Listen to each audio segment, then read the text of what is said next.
Hello students, कैसे हैं बेटा आप सब लोग। आज की क्लास में हम लोग अपना जो इकोनॉमिक्स 12th का चैप्टर लास्ट क्लास में हम लोगों ने स्टार्ट किया था बेटा, problem of excess demand and deficit demand, उसी को आगे कंटिन्यू रखेंगे बेटा। और आज की क्लास में हम लोग क्या स्टडी करेंगे बेटा, आज की क्लास में हम लोग स्टडी करेंगे एक्सेस डिमांड। तो आज की क्लास में हमें जो जो पढ़ना है वो है बेटा, सबसे पहले हम पढ़ेंगे एक्सेस डिमांड क्या है, फिर डायग्रामेटिकली उसको समझने की कोशिश करेंगे, फिर उसके बाद पढ़ेंगे बेटा what are the reason behind excess demand, और अल्टीमेटली हम लोग देखेंगे बेटा what are the consequences of excess demand in the economy. ठीक है बेटा, तो ये सब आज की क्लास में हम लोग स्टडी करेंगे। तो क्लास शुरू करने से पहले बेटा, अगर आप लोगों को देखिए मेरी वीडियो अच्छी लगती है, आप लोग वीडियो देख भी रहे हैं, तो प्लीज मेरे चैनल को अगर सब्सक्राइब नहीं किया है तो सब्सक्राइब जरूर कर लें और उस पे बेल आइकन जरूर प्रेस करें ताकि आपको आने वाली वीडियोस की नोटिफिकेशन भी मिलती रहे। ठीक है, इस चैप्टर के बाद हम लोग अपनी अकाउंटेंसी 12th का एक बड़ा ही खतरनाक चैप्टर जिससे बच्चे बहुत डरते हैं, नाम है कैश फ्लो स्टेटमेंट, उसको करेंगे बेटा। ठीक है, तो इट मे बी के ये एक दिन या 2 दिन और ये क्लास चलेगी, उसके बाद हम लोग दोबारा से अकाउंटेंसी करेंगे कैश फ्लो स्टेटमेंट। ठीक है, अगर आप लोगों को वीडियो अच्छी लग रही है, आप लोगों को चीजें समझ में आ रही है, तो भाई अपने दोस्तों के साथ शेयर क्यों नहीं कर रहे हो। ठीक है, उनको भी थोड़ा सा बता दो कि भाई मैंने एक ऐसे ऐसे चैनल देखा है और वहां पे मुझे उनकी वीडियो अच्छी लगी है, आप वो लोग भी देख लेंगे। चलिए स्टार्ट करते हैं अपनी आज की class.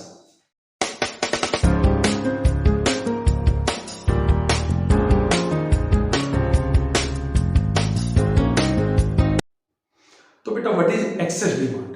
Access demand is a situation when aggregate demand in the economy is more than aggregate demand at full level of employment. Means जब हमारे इकोनॉमी ने full level of employment achieve कर लिया है, all those people who are ready to work at the existing wages rate, वो काम कर रहे हैं बेटा, और वो जितना आउटपुट प्रोड्यूस कर रहे हैं, अगर एक्चुअल में हमारी इकोनॉमी में एग्रीगेट डिमांड उससे ज्यादा हो जाए तो इस सिचुएशन को कहते हैं बेटा एक्सेस डिमांड। कुल मिला के मोरल ऑफ द स्टोरी क्या है बेटा, जितना हम अपने सारे रिसोर्सेज को यूज करके प्रोड्यूस कर सकते हैं, ठीक है, अगर उससे ज्यादा इकोनॉमी में एग्रीगेट डिमांड है तो ये सिचुएशन एक्सेस डिमांड की हो जाती है। मतलब जितनी हमारी इकोनॉमी में डिमांड होनी चाहिए थी eight full level of employment, हमारी डिमांड उससे ज्यादा है, तो इस सिचुएशन का नाम ही है बेटा एक्सेस डिमांड। यहां पर we are planning to spend more than what producer are planning to produce at full level of employment. जितना producer full level of employment पे प्रोड्यूस करने का प्लान कर रहे हैं, ठीक है, with the help of given resources.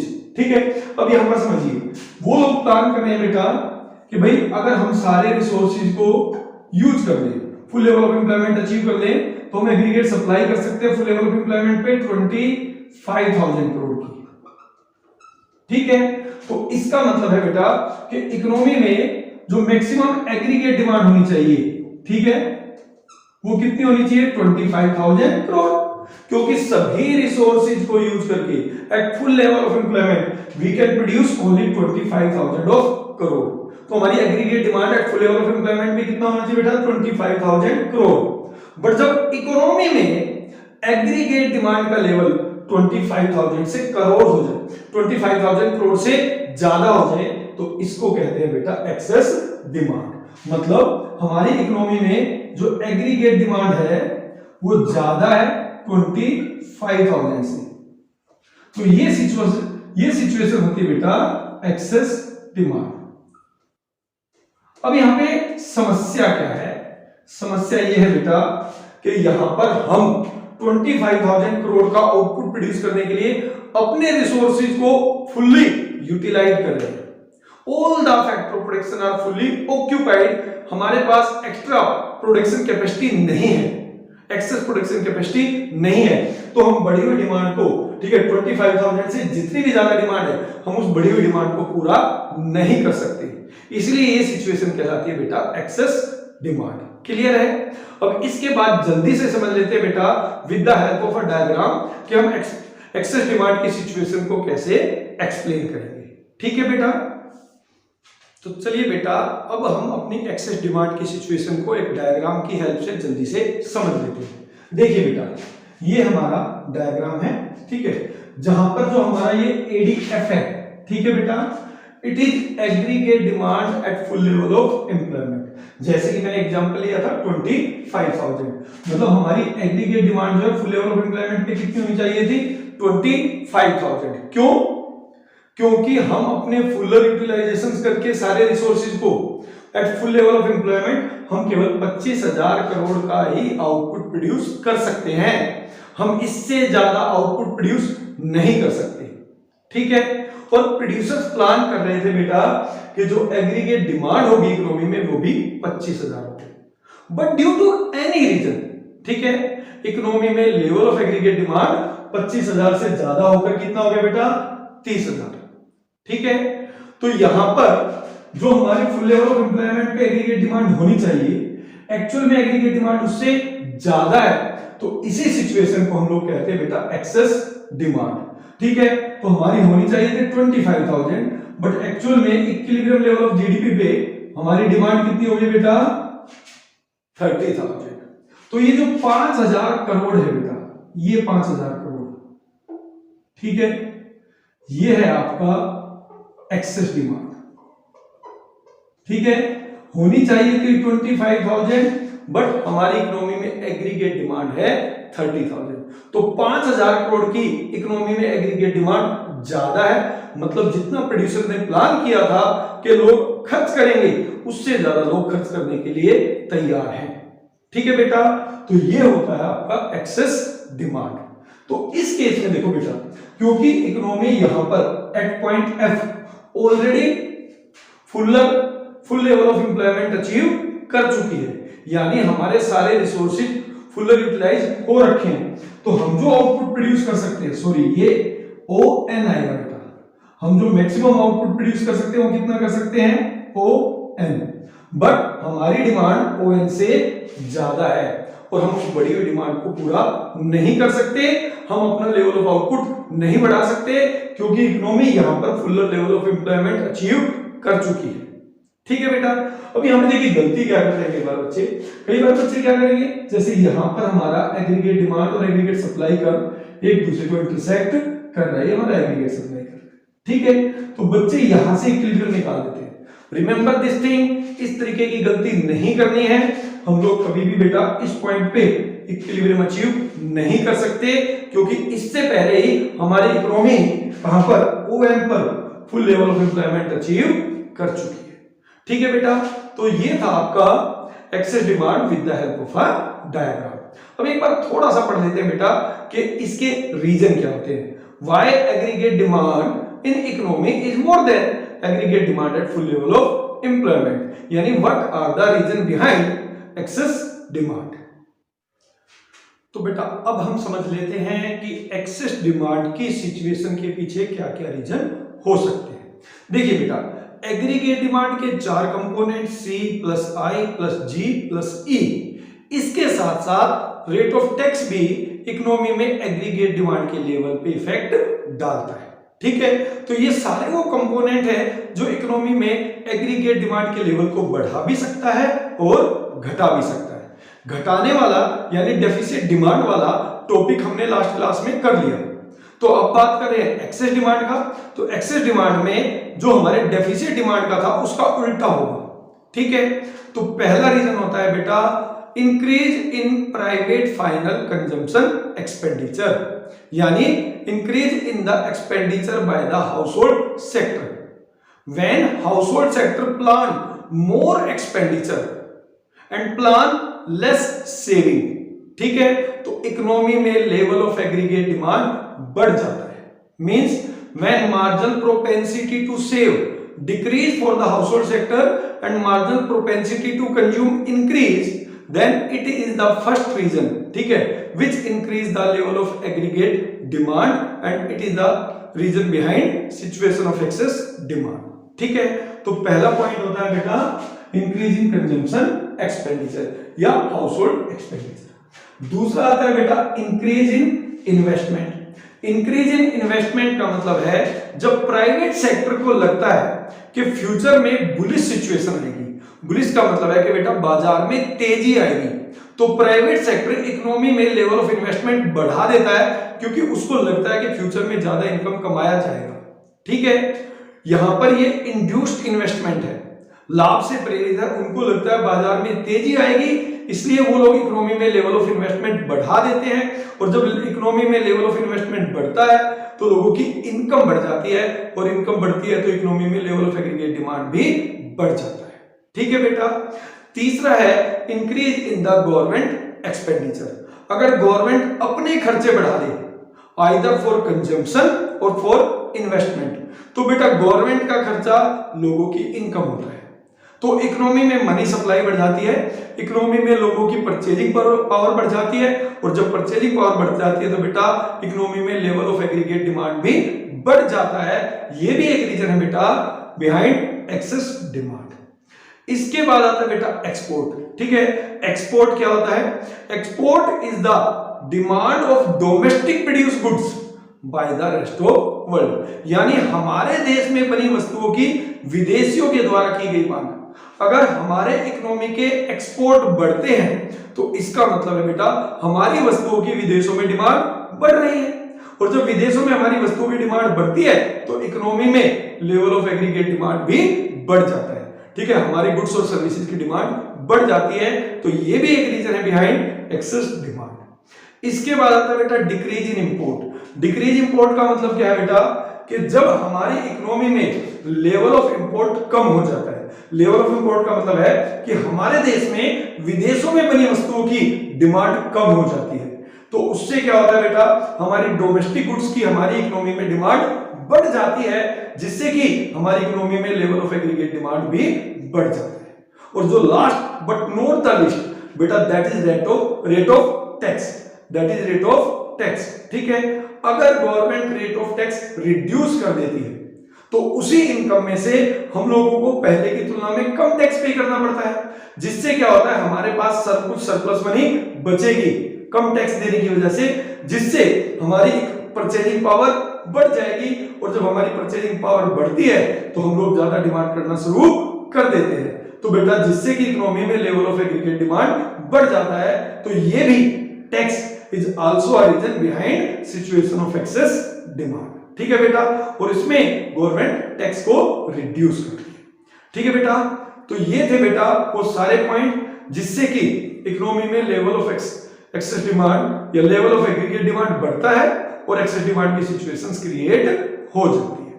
ठीक है बेटा, अब बात करते हैं what will be the consequences of excess demand, कि भाई एक्सेस डिमांड का इकोनॉमी पे क्या इफेक्ट पड़ेगा।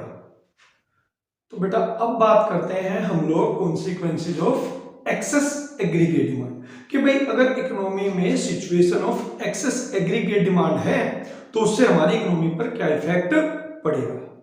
तो सबसे पहला जो इफेक्ट है बेटा सबसे पहला जो कॉन्सिक्वेंसेस है वो है इन्फ्लेशनरी गैप। वो है इन्फ्लेशनरी गैप कि इकोनॉमी में कीमतें बढ़नी स्टार्ट हो जाएंगी बेटा, जो जनरल प्राइस लेवल है उससे कई गुना ज्यादा कीमतें बढ़नी शुरू हो जाएंगी। उसका रीजन क्या है बेटा, एक्सेस डिमांड की सिचुएशन में बेटा क्या होता है कि हमारी economy already full level of employment achieve कर चुकी है, और जितना हम लोग फुल लेवल ऑफ एम्प्लॉयमेंट का आउटपुट प्रोड्यूस कर रहे हैं इकोनॉमी में एक्चुअल एग्रीगेट डिमांड उससे ज्यादा है, और जब इकोनॉमी में एक्चुअल एग्रीगेट डिमांड बेटा उससे ज्यादा होगी तो फिर क्या होगा, प्रोड्यूसर बढ़ी हुई डिमांड का फायदा उठाने के लिए जो हमारे अवेलेबल रिसोर्सेज हैं जो ऑलरेडी फुल्लर यूटिलाइज हैं उनके ऊपर प्रेशर बनाना शुरू कर देंगे। कैसे प्रेशर बनाएंगे बेटा, वो 8 घंटे काम कर रहे हैं उनसे 10 घंटे काम कराएंगे, ओवर टाइम कराएंगे सिंपल लैंग्वेज में। जब उनसे ओवर टाइम कराया जाएगा, जब उनके ऊपर प्रेशर बनाया जाएगा बढ़ी हुई डिमांड के बराबर पूर्ति को बढ़ाने के लिए, सप्लाई को बढ़ाने के लिए, जो पॉसिबल नहीं है, तो उनको समझ में आ जाएगा कि भैया मार्केट में हमारी डिमांड बढ़ गई है, यानी प्रोड्यूसर के पास और रिसोर्सेज तो है नहीं, इसलिए हमारी डिमांड ज्यादा है, जिससे वो लोग क्या करेंगे, जो फैक्टर ऑफ प्रोडक्शन है उनकी कॉस्ट बढ़ जाएगी, वो लोग अपनी कॉस्ट बढ़ा देंगे। और जब फैक्टर ऑफ प्रोडक्शन की कॉस्ट बढ़ेगी बेटा तो उससे क्या होगा, कॉस्ट ऑफ प्रोडक्शन भी बढ़ जाएगा, और जब कॉस्ट ऑफ प्रोडक्शन बढ़ेगा तो प्राइस बढ़ जाएगा। ठीक है, तो ये सिचुएशन धीरे धीरे बन जाती है बेटा इन्फ्लेशनरी गैप की। इन्फ्लेशनरी सिचुएशन का मतलब है इकोनॉमी में कीमतें लगातार बढ़ती जा रही है।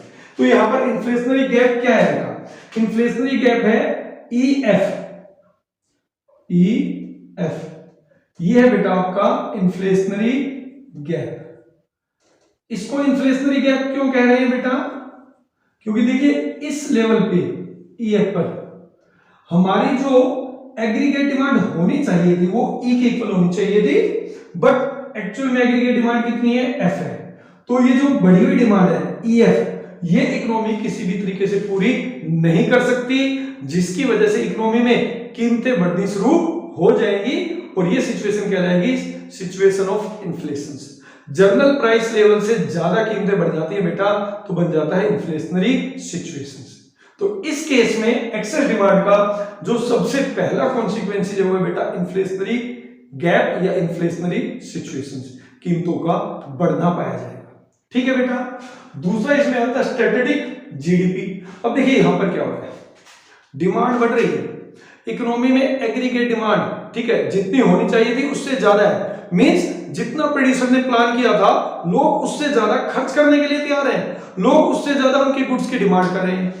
बट यार ये प्रॉब्लम क्या है, economy has already reach at full level of employment. Economy जो है पहले ही अपने सारे रिसोर्सेज को फुल्ली यूटिलाइज कर चुकी है, वो चाहकर भी अपना लेवल ऑफ आउटपुट नहीं बढ़ा सकती। ठीक है, यानी उनका जो जीडीपी है, उनका जो लेवल ऑफ आउटपुट है वो स्टैटिक रहेगा, कांस्टेंट रहेगा, वो अपने जीडीपी को नहीं बढ़ा सकते इन सिचुएशन ऑफ एक्सेस डिमांड। ठीक है, तो इनका जीडीपी ये जो पॉइंट है ठीक है इतना ही रहेगा, क्योंकि यहां पर economy full level of employment achieve कर चुकी है। तो इसको कहते हैं बेटा स्टैटिक जीडीपी, मतलब जीडीपी का ना बढ़ पाना। तीसरा होता है बेटा excess demand and wages price spiral. Excess demand की वजह से इकोनॉमी में एक सिचुएशन क्रिएट हो जाती है बेटा, जिसको हम कहते हैं कि भाई wages catches price and price catches wages. Wages catches price और प्राइस कैचेज वेजेस, मतलब मजदूरी जो है कीमतों का पीछा करेगी और कीमतें मजदूरी का पीछा बढ़ेगी। मतलब कीमतें इसलिए बढ़ रही है कि मजदूरी बढ़ रही है, और मजदूरी इसलिए बढ़ रही है बेटा कि कीमतें बढ़ रही है। कैसे, देखिए यहां पर जब सिचुएशन ऑफ एक्सेस डिमांड आएगी बेटा, तो क्या होगा, जो हमारे अवेलेबल रिसोर्सेज हैं उनके ऊपर प्रेशर बढ़ना शुरू हो जाएगा, जिससे क्या होगी बेटा हमारी, इसको मैं यहां पे थोड़ा सा बताता हूं। ठीक है, एक्सेस डिमांड है और हमारे रिसोर्सेज का फुल यूटिलाइजेशन हो चुका है। ठीक है, फिर भी प्रोड्यूसर बढ़ी हुई डिमांड का फायदा उठाने के लिए जो हमारे अवेलेबल रिसोर्सेज हैं उनके ऊपर प्रेशर बनाना शुरू कर देंगे, वो उनसे ज्यादा काम करवाना शुरू कर देंगे। जब ज्यादा काम कराएंगे तो बेटा उनकी कॉस्ट भी बढ़ जाएगी। तो यहां पे क्या होगा बेटा, सबसे पहले कॉस्ट ऑफ प्रोडक्शन बढ़ेगी। और कॉस्ट ऑफ प्रोडक्शन क्यों बढ़ी है, क्योंकि जब अवेलेबल रिसोर्सेज के ऊपर बढ़ी हुई डिमांड का प्रेशर बढ़ेगा तो वो लोग अपना प्राइस बढ़ा देंगे, और जब वो प्राइस बढ़ाएंगे तो जिन गुड्स के प्रोडक्शन में लगे हैं उसकी कॉस्ट बढ़ जाएगी, और जब कॉस्ट ऑफ प्रोडक्शन बढ़ेगी बेटा तो गुड्स का प्राइस भी बढ़ जाएगा। कॉस्ट ऑफ प्रोडक्शन इंक्रीज होगी, प्राइस इंक्रीज होगा, और बेटा जब प्राइस इंक्रीज होगा तो कॉस्ट ऑफ लिविंग भी बढ़ जाएगी, और जब कॉस्ट ऑफ लिविंग बढ़ेगी तो बेटा इनको मजदूरी में क्या करना पड़ेगा, अपनी मजदूरी भी बढ़वानी पड़ेगी। फिर जब मजदूरी बढ़ेगी तो कॉस्ट ऑफ प्रोडक्शन भी बढ़ जाएगा, फिर कॉस्ट ऑफ प्रोडक्शन बढ़ेगा तो प्राइस बढ़ जाएगा। ये सिचुएशन चलती रहेगी। इकोनॉमी एक ऐसी सिचुएशन में, एक ऐसे स्पाइरल में फंस जाएगी कि वेजेस बढ़ रहे हैं क्योंकि प्राइस बढ़ रहे हैं, और प्राइस बढ़ रहे हैं क्योंकि वेजेस बढ़ रहे हैं। इसी को बोलते हैं बेटा वेजेस प्राइस स्पाइरल। क्लियर है बेटा। फिर इसके बाद जो इसमें लास्ट है, इसका कॉन्सिक्वेंस जो है loss of profit. Loss of profit यहां पर क्यों बोला गया है, जैसे कि डेफिसिट डिमांड में प्रोड्यूसर को लॉस हो रहा था प्रॉफिट का, क्यों, क्योंकि वहां पे उनका बिना बिका माल था। इसलिए उसको प्रॉफिट हो रहा, सॉरी इसलिए उसको प्रॉफिट का लॉस हो रहा था, वो उतना प्रॉफिट नहीं कमा पा रहा था क्योंकि उसका माल बिक नहीं रहा था। बट यहां पर क्या होगा, यहां पर तो डिमांड ज्यादा है। इन दिस सिचुएशन वो लोग जो बढ़ी हुई डिमांड है उसको फुलफिल नहीं कर पा रहे हैं, ठीक है, और उसको फुलफिल करके वो जो लाभ कमा सकते थे वो लाभ नहीं कमा पा रहे हैं क्योंकि इकोनॉमी है already achieve Fuller level of employment. तो यहां पर उस लॉस के लिए बोला गया है जो बढ़ी हुई डिमांड से वो कमा सकते थे, जो वो नहीं कमा पा रहे हैं, इसलिए बोला गया loss of profit, loss of profit. तो ये इसका लास्ट कॉन्सिक्वेंस था बेटा। ठीक है बेटा, आप मुझे कमेंट करके जरूर बताइएगा कि आपको मेरी वीडियो कैसी लगती है। अगर आपको मेरी वीडियो अच्छी लगती है तो बेटा इनको शेयर जरूर कीजिएगा अपने दोस्तों के साथ, हो सकता है उनको भी मेरी वीडियो अच्छी लगे। तो ये था बेटा आज की क्लास में। अब इसके बाद बस जो हमारी शायद एक क्लास में ये चैप्टर कंप्लीट हो जाएगा और उसके बाद करेंगे कैश फ्लो स्टेटमेंट। मिलते हैं बेटा अपनी नेक्स्ट क्लास में, तब तक के लिए गुड नाइट, टेक केयर।